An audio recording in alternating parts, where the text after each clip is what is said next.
आप सभी को जय हिंद। मैं उम्मीद करता हूँ आप सभी अच्छे होंगे। और लास्ट वीडियो में जो हम लोगों ने पढ़ा था उसका आपने अच्छे से रिवीजन किया होगा। और मैंने जो बोला था कि आप इन 2 प्रश्नों का उत्तर आप लिखने का प्रयास कीजिएगा, आपने किया भी होगा। तो आप उनके बारे में ज़रूर इस वीडियो के नीचे कमेंट सेक्शन में आप कमेंट करके हमें बताइएगा। तो आज हम फिर पहले चैप्टर के ही थोड़े हम आगे बढ़ते हैं। तो पहले चैप्टर का जो हमारा पहला पार्ट था उसमें हमने मूल रूप से समझा था किसके बारे में। तो बिहार का एक गांव था जिसका नाम था फतेहपुर। हमने उसी को डिटेल्स में समझने का प्रयास किया था। तो आज हम थोड़ा सा उनसे आगे चलेंगे और मैं बिल्कुल प्रयास करूंगा कि वीडियो की जो लंबाई हो वो मतलब ज़्यादा लंबी ना हो, आपको ज़्यादा बोर ना लगे। छोटा छोटा हम लोग वीडियो लेके आएंगे, 8 मिनट 10 मिनट 12 मिनट का, आपको कंटेंट ज़्यादा मिले, समझ में ज़्यादा आए, हम लोग उस पर ध्यान देंगे। अच्छा, कभी कभी मैं समझाने के दौरान हमारा वीडियो लंबा हो जाता है, तो देखिए उनसे फ़ायदा आप ही का है, क्योंकि अगर आपको 2 बार 3 बार पढ़ने के बावजूद भी अगर आपको कोई भी टॉपिक क्लियर नहीं हो पा रहा है तो इसका मतलब है कि आपको अब उन्हें समझने की आवश्यकता है। बार बार पढ़ने से रटने से वो नहीं होगा। आप किसी से जो वाक्य दिया गया उसी वाक्य को और किसी दूसरे या साधारण शब्दों में अगर कोई आपको समझा पा रहा है तो फिर आपको वो कभी भी बर्डन नहीं लगेगा। ठीक है, तो मैं उम्मीद करता हूं कि फतेहपुर में आपको किसी भी प्रकार का कोई भी दिक्कत नहीं हुआ होगा। तो फतेहपुर से जब हम आगे बढ़ते हैं पहले अध्याय में तो हमारा आता है क्या, वो है उत्पादन के बारे में। एक बार मैं फिर से बता दूं कि अभी हम लोग क्लास 9 का जो खास करके हमारा इकोनॉमिक्स जो हमारा बुक है यानी हमारी अर्थव्यवस्था, हम उसी को पढ़ रहे हैं और उसका ये चैप्टर 1 अभी चल रहा है। और चैप्टर 1 का आज पार्ट 2 है या फिर पार्ट बी है। और इसके पहले पार्ट ए में पढ़े हुए थे फतेहपुर गांव के बारे में, और आज हम लोग पढ़ेंगे किसके बारे में, उत्पादन के बारे में। ठीक है, तो अध्याय का नाम क्या था, बिहार के एक गांव की कहानी। तो इसमें आगे जाइएगा तो एक मुख्य हेडिंग आता है उत्पादन। उत्पादन किसको कहते हैं, उत्पादन से क्या अर्थ है। तो उत्पादन को हम साधारण शब्दों में कह सकते हैं कि नई वस्तुओं का निर्माण करना ही, नई वस्तुओं का सृजन करना ही या नई वस्तुओं को बनाना ही क्या कहलाता है, उत्पादन कहलाता है। तो अर्थव्यवस्था में या अर्थशास्त्र में उत्पादन का क्या अर्थ है, तो उत्पादन का अर्थ क्या है, उपयोगिता का सृजन करना। सृजन का मतलब नई वस्तुओं का निर्माण करना। ठीक है, अब एक चीज याद रखिएगा कि सृजन हम लोग कब करते हैं, जब मनुष्य को या इंसान को जब हमें किसी भी चीज की आवश्यकता पड़ती है। कहा जाता है ना, आवश्यकता ही आविष्कार की जननी है। अगर हमें किसी भी चीज की आवश्यकता ना पड़े तो हम नई वस्तुओं का निर्माण ही नहीं करेंगे। अभी मान लीजिए जैसे खास करके जो आप ऑनलाइन क्लासेस देखिएगा तो ये कोरोना के बाद ज्यादा बढ़ गया था। क्यों, क्योंकि कोरोना के समय में क्या हो गया था, पूरा जो ऑफलाइन क्लासेस चलती है वो सभी का सभी बंद हो गया था। तो सभी बच्चों को, इवन जो भी कॉम्पिटिटिव एग्जाम के स्टूडेंट थे, सबको ट्रांसफॉर्म होना पड़ा कहाँ पे, ऑनलाइन एजुकेशन पे। तो वो उस समय टीचरों की भी ये आवश्यकता थी कि वो अपने बच्चों तक अपनी सारे कंटेंट को पहुंचा सके। तो ऑफलाइन जाके पढ़ाना सभी से फेस टू फेस या डोर टू डोर वो पॉसिबल नहीं था। इसी वजह से लाया गया क्या, ऑनलाइन, और वो लोग शिफ्ट भी हो गए ऑनलाइन। ठीक है, तो वहां पर क्या पड़ी, आवश्यकता पड़ी। तो इंसानों की जब आवश्यकता पड़ती है तो इंसान अपने आवश्यकता के हिसाब से हमेशा नई नई वस्तुओं का निर्माण करता है। उसी को हम कहते हैं आविष्कार करना। खोज करना अलग चीज है, खोज करने का मतलब है कोई चीज पहले से थी उनको दुनिया के सामने लाया गया। आविष्कार मतलब नई चीजों को बनाया गया। तो ये उत्पादन का क्या अर्थ है, तो उत्पादन क्या याद रखना है कि उत्पादन का अर्थ है नई वस्तुओं का निर्माण करना। यानी समाज को जिस भी चीज की आवश्यकता है जब हम उन सब चीजों का निर्माण करते हैं तो वो हमारा उत्पादन कहलाता है। अच्छा, याद रखना है कि उत्पादन में कभी भी इसका मतलब यह नहीं है कि हम सिर्फ भौतिक वस्तुओं का, नई वस्तुओं का निर्माण करना। जैसे मान लीजिए, अच्छा, नई वस्तुओं का निर्माण करके उसका मूल्य भी बढ़ाना। जैसे मान लीजिए अगर एक पेड़ है सिर्फ, तो उस पेड़ का मूल्य जितना भी होगा, मान लीजिए 10,000 है, लेकिन अगर उसी पेड़ की लकड़ियों का फर्नीचर बना दिया जाए तो फिर उसका मूल्य कई गुना बढ़ जाता है। तो हमें इनका भी ध्यान रखना होता है अर्थव्यवस्था में। तो उत्पादन का, हम जो नई वस्तुओं का निर्माण करते हैं तो वहां पर ऐसा नहीं कि सिर्फ आप एक नई वस्तुओं का उत्पादन करके फिर उनको छोड़ देते हैं। हमें वहां पे हर संभव प्रयास करना होता है कि हम ज्यादा से ज्यादा सुलभ लोगों के लिए बना सकें। ठीक है, तो दूसरा है उत्पादन के साधन क्या हैं। तो वस्तुओं तथा सेवाओं के उत्पादन के लिए हम जिन भी चीजों का प्रयोग करते हैं, जिन भी चीजों का सहयोग लेते हैं, हम उसको कहते हैं उत्पादन के साधन। जैसे मैंने क्या बोला कि अब उत्पादन का साधन पहले क्लियर हुआ। उत्पादन के साधन से तात्पर्य है, उत्पादन क्या है, नई वस्तुओं का निर्माण करना। तो नई वस्तुओं का निर्माण करने के लिए हम जो उसमें और सारे इंस्ट्रूमेंट का जो हम उपयोग करते हैं, वो सब का सब कहलाता है उत्पादन का साधन। जैसे मान लीजिए अगर आपको कृषि करना है, तो कृषि करने के लिए क्या करना होगा, पहले आपके पास भूमि होनी चाहिए। अगर भूमि हो जाती है तो बीज होना चाहिए। अच्छा, फिर उसके बाद जुताई करने के लिए ट्रैक्टर होना चाहिए, सिंचाई करने की व्यवस्था आपको करनी पड़ेगी, फिर आपको मजदूर चाहिए, फिर कटाई चाहिए, छटाई चाहिए। ये सारी सुविधा, मतलब ये सारा चीज चाहिए, तब जाके आप उत्पादन कर सकते हैं। तो उत्पादन करने के ये सब के सब साधन कहलाएंगे। इसी प्रकार से अगर आपको घर बनाना है, तो घर बनाने के लिए क्या क्या चाहिए आपको। तो घर बनाने के लिए सबसे पहले आपको क्या चाहिए, ईंट चाहिए। अगर पक्की मकान बनाना है, आपको सीमेंट चाहिए, छड़ चाहिए, बालू चाहिए, फिर उनके बाद मजदूर चाहिए, उनमें लगने वाले और कई सारी चीजें चाहिए, तब जाके हमारे घर का निर्माण होता है। तो उत्पादन के सभी के सभी क्या है, साधन है। तो उत्पादन के साधन का परिभाषा क्या दीजिएगा, वस्तुओं तथा सेवाओं के उत्पादन के लिए हम जिन भी चीजों का हम सहायता लेते हैं, या हम जिन भी साधनों की हमें आवश्यकता पड़ती है, उसे हम कहते हैं उत्पादन के साधन।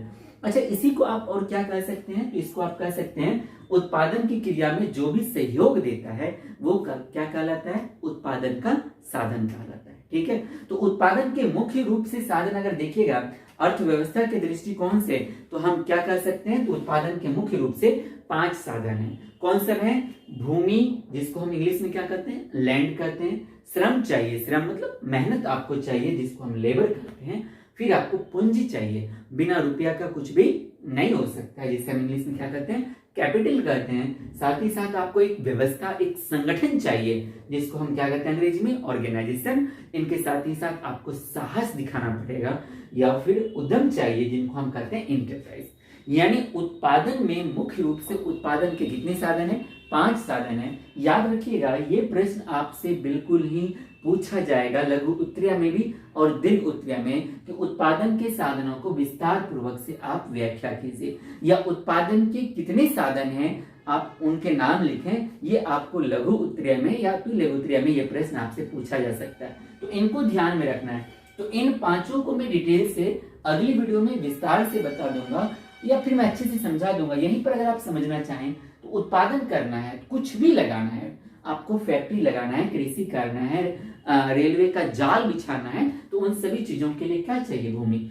क्योंकि सारा काम होता कहाँ है, हम चलिए इसी वीडियो में इसको भी क्लियर करते हैं। वो कहाँ होता है, भूमि पर ही होता है। बिना भूमि का क्या हम हवा में कोई प्लांट लगा सकते हैं, कृषि कर सकते हैं, घर बना सकते हैं, कुछ भी नहीं हो सकता है। तो उत्पादन के लिए सबसे ज्यादा जरूरी क्या है, भूमि। अच्छा, जब हम लोग भूमि बोलते हैं तो भूमि का मतलब सिर्फ प्रकृति, जो हमारी ये अर्थ का जो ऊपरी सतह है, सिर्फ उससे मतलब नहीं है। भूमि का मतलब उन सब चीजों से है जो हमें इस प्रकृति ने मुफ्त में दिया है। ठीक है, यानी मुफ्त में मिली सभी निःशुल्क वस्तुओं को हम क्या किसके अंतर्गत रख सकते हैं, भूमि के अंतर्गत रख सकते हैं। ठीक है, और भूमि से यहाँ पे क्या तात्पर्य है, हमारी मिट्टी का ऊपरी सतह। इस चीज को ध्यान में रखिएगा। हम परिभाषा कभी अगले वीडियो में इनका अच्छे से समझा देंगे, या होगा तो मैं लिख कर बता दूंगा, पहले एक बार समझ लीजिए। अगर आपको लगेगा कि नहीं उसकी भी आवश्यकता है, तो आप कमेंट सेक्शन में कमेंट कीजिएगा, बिल्कुल मैं इन 5 का परिभाषा भी आपको लिखा दूंगा। मुझे लगता है कि लेकिन वैसे आप समझ लीजिएगा, तो आपको फिर रटने की आवश्यकता नहीं पड़ेगी। भूमि समझ में आया, भूमि का क्या तात्पर्य है, भूमि का तात्पर्य है हमारी मिट्टी के ऊपरी सतह को हम क्या कहेंगे, भूमि कहेंगे। अच्छा, इनके बाद याद रखना है कि भूमि का तात्पर्य सिर्फ ये नहीं है कि मिट्टी का ऊपरी सतह, बल्कि उन सभी चीजों से है जो हमें प्रकृति से क्या मिला हुआ है, मुक्त मिला है। उनके बाद है दूसरा हमारा श्रम। श्रम का मतलब क्या है, तो हमारे पास अगर हमको उत्पादन करना है, हमारे पास भूमि है, लेकिन अगर लोग नहीं है, अगर हमारे पास मजदूर नहीं है, या हम उसमें अगर मेहनत नहीं करेंगे, तो हम कभी भी उत्पादन नहीं कर सकते हैं। उत्पादन करने के लिए हमें कहीं ना कहीं अपने श्रम को लगाना पड़ेगा या हमें मजदूर रखनी पड़ेगी, तभी जाके हम खेतों में या फिर आप अपने फैक्ट्री में या कहीं पर भी कोई भी काम बिना श्रम का संभव आज के समय में नहीं है। श्रम की आवश्यकता पड़ेगी ही आपको नई चीजों का निर्माण करने के लिए, नई वस्तुओं को बनाने के लिए। ठीक है, हमारा तीसरा है पूंजी। अब मान लीजिए आपके पास भूमि है, आप साथ ही साथ श्रम लगाने के लिए भी तैयार हैं, लेकिन अगर आपके पास पूंजी नहीं है तो फिर आप बड़ी मात्रा में किसी भी चीज का उत्पादन नहीं कर सकते हैं। आपके पास पूंजी होगा, रुपया होगा, तभी तो आपको कृषि करने के लिए आप बीज खरीद के लाएंगे, आपको सिंचाई करने के लिए पानी चाहिए, आप अपने खेतों में जो मजदूर रखेंगे उनके लिए चाहिए, आप खेतों में जो रासायनिक खाद देंगे, छिड़काव करेंगे, कीटनाशक का उपयोग करेंगे, उन सभी चीजों के लिए क्या चाहिए? आपको पूंजी चाहिए। इसी चीज को आप दूसरे संदर्भ में देखिए, आपके पास मान लीजिए भूमि भी है, श्रम भी है, लेकिन अगर आपके पास पूंजी नहीं है तो आप बड़ी फैक्ट्रियां कैसे लगा सकते हैं? आप ज्यादा बड़ी मात्रा में उत्पादन तो नहीं कर सकते ना। तो उत्पादन करने के लिए हमारे पास क्या होना चाहिए? पूंजी भी होना चाहिए।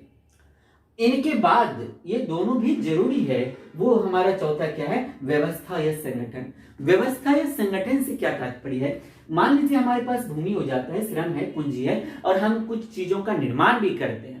जब हम कुछ चीजों का निर्माण कर लेंगे तो जब तक उसकी कोई एक ठीक ठाक व्यवस्था नहीं होगी, एक संगठन नहीं होगा जिसके अंतर्गत जाके हम कहाँ इसको बेचना है, नहीं बेचना है, इसके बारे में अगर हमें जानकारी नहीं मिलती है तो फिर हमारा उत्पादन क्या हुआ, जो हमारा वस्तु है उनका भी हमें सही मूल्य या फिर उनका सही वैल्यू नहीं रह पाएगा।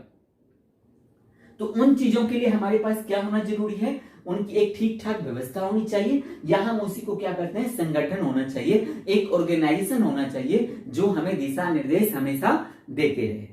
ठीक है, उनके बाद हमारा है उद्यम या साहस। मान लीजिए आपके पास भूमि, श्रम, पूंजी और आपको एक अच्छा खासा ऑर्गेनाइजेशन का भी पता है, जो ठीक ठाक उनके देखरेख में बहुत सारे और जो लोग हैं या फिर और सारी जो कंपनियां हैं वो बहुत ही अच्छी तरक्की या ग्रोथ कर रहा है, लेकिन आपके पास अगर साहस नहीं है तो फिर आप ये चारों चीजें आपके लिए फीका पड़ जाएगा।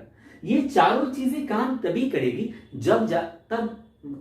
जब आप हिम्मत लगाएंगे, जब आप साहस लगाएंगे, जब आप ये वीरा उठाने के लिए तैयार हो जाएंगे। ठीक है, अगर मुझे एक बार घाटा हो जाता है, अगर एक बार फसल अच्छी नहीं होती है, कोई बात नहीं, हम अगली बार फिर से प्रयास करेंगे, तब तक हम उत्पादन नहीं कर सकते। यानी हमें उत्पादन करने के लिए कहीं ना कहीं हमें साहस उठाने की आवश्यकता है।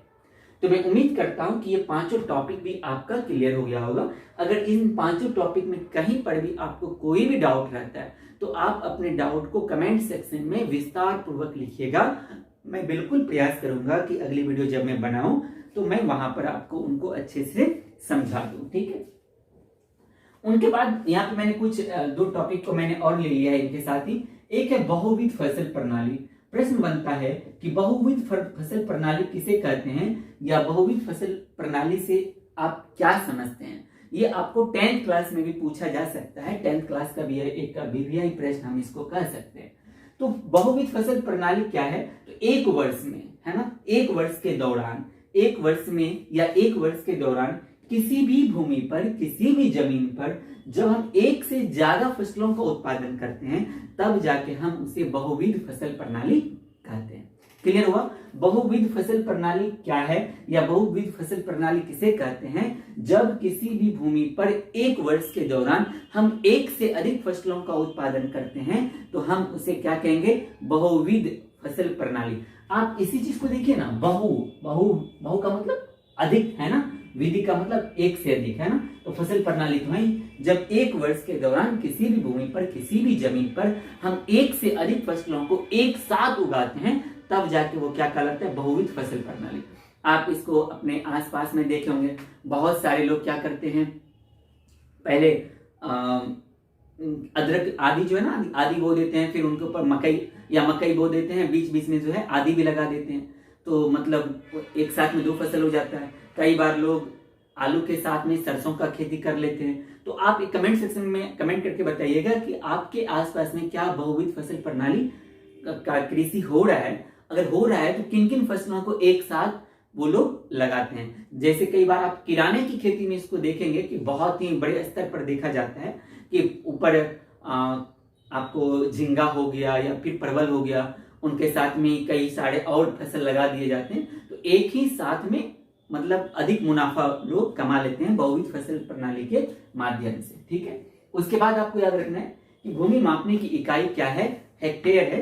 लेकिन ऐसा नहीं है कि सिर्फ हेक्टेयर से ही भूमि मापा जाता है। आप गांव में देखिएगा एकड़ में, बीघा में, कट्ठा में, धूड़ में, धुड़की में, छुड़ में, छुड़की में, इनके माध्यम से भी मापा जाता है। अगर आपको इससे संबंधित आपको विस्तार से जानकारी चाहिए तो आप इसी चैनल पर, नॉलेजफुल वाले ही चैनल पर आप देखिएगा, इनसे संबंधित भूमि मापने की इकाई करके मैंने एक वीडियो अपलोड किया है जिसमें मैंने विस्तार से इसको बताया है। तो आप एक बार उस वीडियो को जरूर देखिएगा और मैं प्रयास करूंगा कि उस वीडियो का लिंक जो है मैं इस वीडियो के कमेंट सेक्शन में दे दूं।